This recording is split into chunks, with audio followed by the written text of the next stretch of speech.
emperor who had passed the night in a suburb named Duragulinov had come in during the morning to take possession of the palace of the Tsars. When night had come and the emperor had gone to his room, each of us thought of going to bed. My companions, who had been the first to come to the Kremlin and had taken possession of it, had provided themselves with everything necessary to make a bed. I had nothing. They had kept nothing for me, but my bed was quickly made. In the corner of the room was a large flag, the woolen material of which was thin and very light. I doubled it several times and found myself with a sort of mattress, a line or two in thickness, which I spread on the floor for a pillow or bolster. I had my portmanteau and my cloak for a covering. I laid down with the hope of passing a good night. All was calm in the palace of the Tsars. All was silent. Everyone slept deeply, whatever his bed. In the middle of the night, I waked up. It may have been midnight or 1 o'clock. I heard nothing around me but the sound of sleep breathing in and out. I opened my eyes and rubbed them. I saw the room brightly lighted. I rose and went to one of the windows to see what caused the brightness. I was not a little astonished to see the city on fire, at least the southern and western part, as our windows looked towards the Moscow in the west. It was horrible. Imagine a city as large as Paris, I should say, swept by flames, and that one was on the towers of Notre Dame, watching such a spectacle at night. I woke my companions, telling each of them to open his eyes. In a moment they were all on foot and went to look through the windows at the immense conflagration which was devouring the city. As it was urgent for the emperor to be informed of what was happening, Constant decided to go at once into His Majesty's room. The first valet went out for a few minutes, and as he gave us no order, everybody lay down again, having nothing better to do than to wait for day. We awaited it impatiently. When day came, the fire was as active as we had seen it to be during the night and continued its ravages, but it did not produce the same effect on the eyes and on the senses. And then one becomes accustomed to everything. It seemed as though, having the emperor near us, we could have nothing to fear. I was up early, as I like to go out in the air as soon as it is day. I left our room and went to the great eastern staircase to go and walk in the Kremlin enclosure. The greatest disorder reigned everywhere. There were some detachments bivouacking in the vast empty space before the palace, but there were very few men in each of them. Some soldiers were lying down and others were smoking, crouching, or sitting beside a few embers. Some were walking about. Others again were coming with unsteady steps to join their comrades. Empty bottles or flasks scattered about the fire showed clearly enough how the men had passed the night. Every one of the soldiers whom I met had lost something. Some one thing, others another. A horseman was looking for his bridle or his saddle or his blanket. Another did not know where to find his horse. Everyone was watching the progress of the fire, which was rapidly spreading to quarters which had thus far appeared to have been forgotten by the destroying element. Orders had been given to save different buildings from destruction, but what could be done in this general conflagration? Nothing! Where were fire engines to be had? They could not find one. Buckets, there were none. Water, how could it be found in this city which we did not know and which had no inhabitants?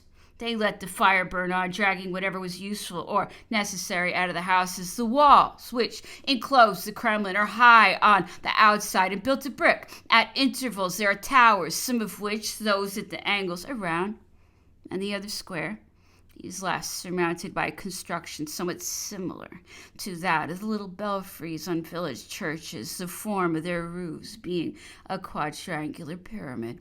In the center is the palace, situated on a plateau which commands all parts of the city. As the palace was built of bricks and hewn stone, it was for that reason in less danger from the fire than the houses in this city, which were of wood for the most part, and moreover it was separated on almost every side from any building, which was easily inflammable. What must have been the emperor's thoughts as he contemplated the sublime but sad spectacle of this ocean of fire which surrounded him and which made an island of the Kremlin. His generals, seeing that the governor's house was only a heap of ashes and that the bell tower had just caught fire, earnestly begged the emperor to abandon both the dwelling of the Tsars and the old capital of their empire. He yielded finally to the earnest solicitations, but not without many objections. When he had breakfasted, he considered the matter again, and at 11 or 12, he mounted his horse. Accompanied by his suite, he left the Kremlin and Moscow and went to Petrovsky, a chateau a league or two west of the city. The baggage of the household, that of the guard, and the guard itself went in the same direction. But as the preparations for leaving had taken some time, we could not set out till rather late in the afternoon. It was with great difficulty that we succeeded in extricating ourselves from the city, whose streets were obstructed by burning beams, the ruins of fallen houses, and by flames which barred our way. We were continually being obliged to change our direction and even to retrace our steps in order not to get caught. The wind blew violently and whirled about so that it raised a great amount of dust, which blinded men and horses. What created a further obstruction was a multitude of soldiers of all kinds who were carrying away in their arms, on their horses, in country carts, all sorts of provisions and booty which they had been able to pull out of the storehouses, the shops, the dwellings, and the cellars. All this presented a picture of the greatest disorder. A little before nightfall, we happily found ourselves outside the city. Then we could breathe easily and not smell the bad odor which was exhaled by the burning houses. It was night